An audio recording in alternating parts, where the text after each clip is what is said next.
Hey everybody, it's me. I recently watched Pixar's new movie, Turning Red, and just wanted to share my thoughts about the film. This video will contain spoilers, so if you haven't seen it yet, you've been warned.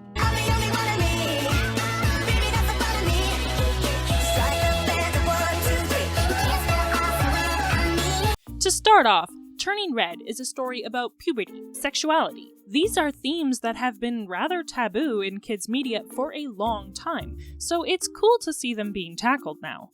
The main character, May, has just turned 13, and just when she thought she'd figured out this whole life thing, suddenly everything goes topsy-turvy. She's feeling different, physically, emotionally, mentally.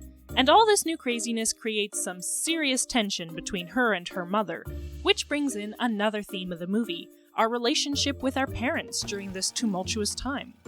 Now, the movie has received some flack for how May treats her mom in the film. Some parents are concerned because May begins to treat her mother disrespectfully, lying, bad-mouthing her, and yelling at her.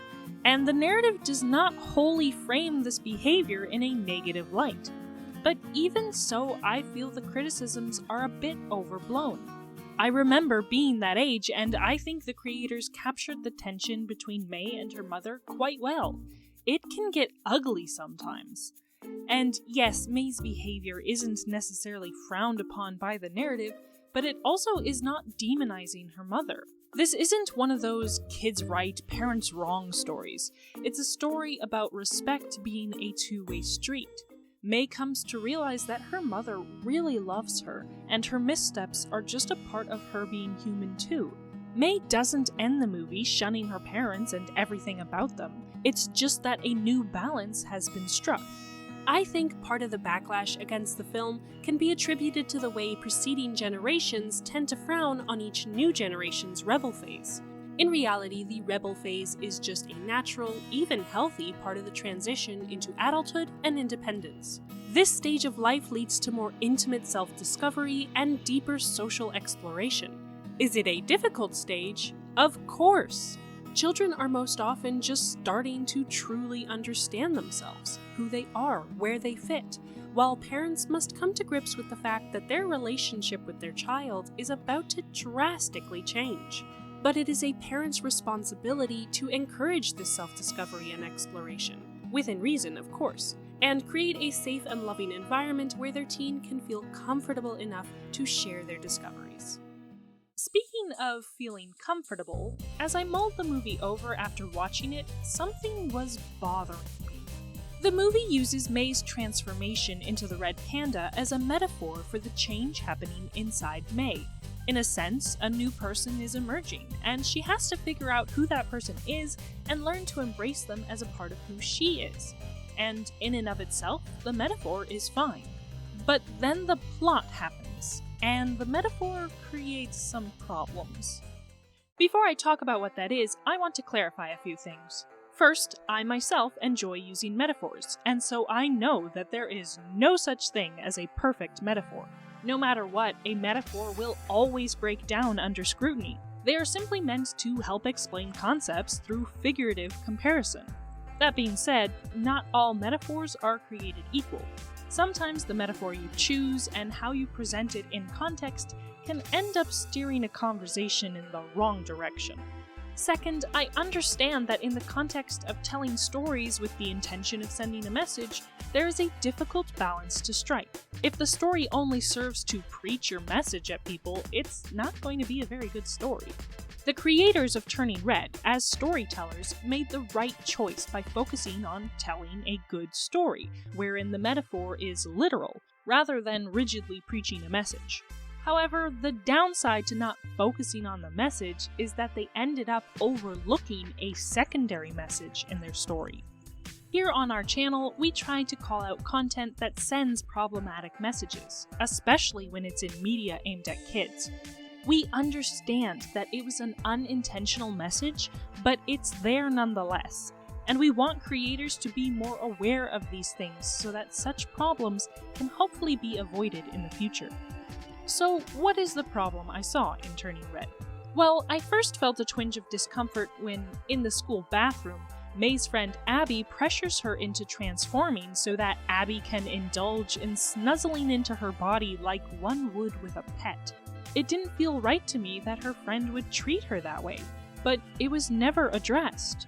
And as I continued to consider the movie further after watching the whole thing, I realized that because of the chosen plot points, the metaphor as a whole became increasingly uncomfortable.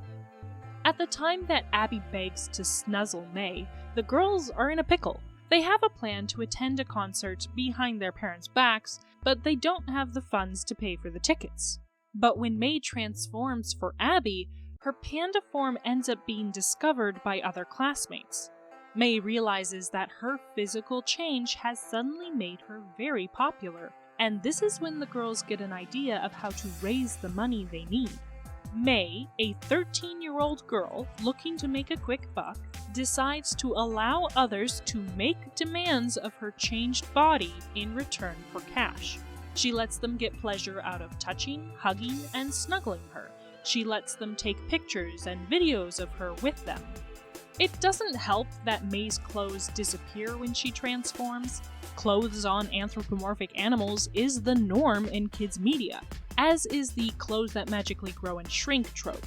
So the absence of clothes on May's panda form, I feel, is a reasonable point to raise here.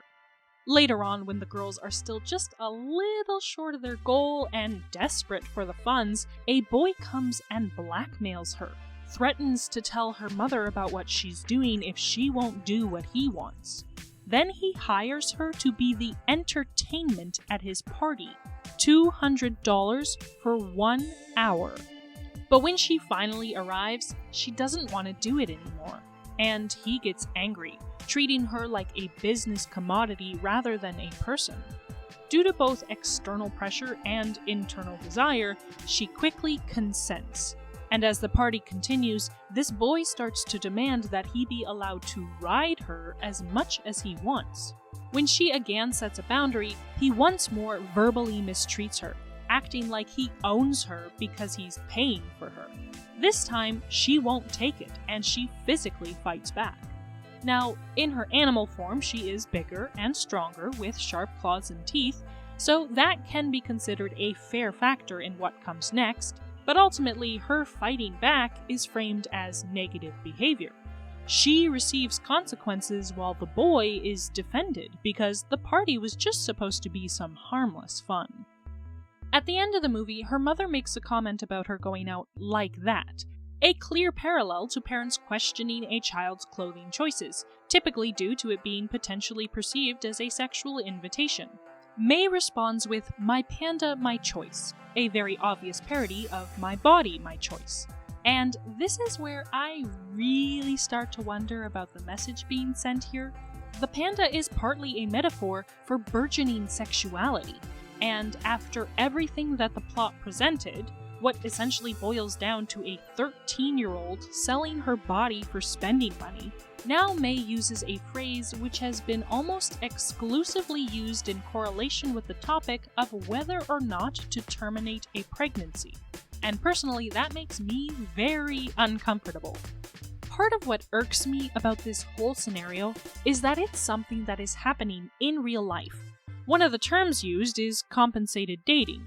It's difficult to find data on because obviously it's conducted rather secretively, but there are young teens willing to do sexual favors for their classmates, or even adults, in return for some quick cash.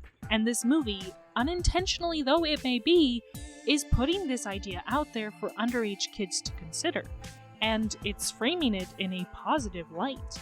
And I feel that is irresponsible. I appreciate what the movie was trying to do. I think it's important and beautiful that we are getting to see media that's not afraid to talk about puberty, menstruation, and the way our hormones can make our emotions more powerful, and how none of that is shameful or needs to be hidden. The movie can certainly be used as a good conversation starter for parents with kids nearing puberty.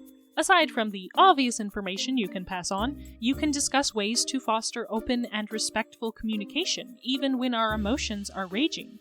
You can also talk about setting healthy physical boundaries and how to enforce them among peers. And make sure you suggest some more age-appropriate ways that the characters could have raised the money they needed. Overall, I enjoyed the movie, and I hope it paves the way for more media willing to address these formerly taboo topics. I just hope the future stuff doesn't have such problematic combinations with their metaphor and plot. Anyway, if you liked this video, please let us know by leaving a thumbs up, and comment below with your thoughts about Turning Red. Did you like it, or did you likewise find the execution of its themes a bit uncomfortable? If you want to catch our future content, be sure to subscribe and hit the bell button. And if you want to help support our channel, please check out our Patreon. We've already got some exclusive content and other perks waiting for you. But that's all from me, for now. See you around!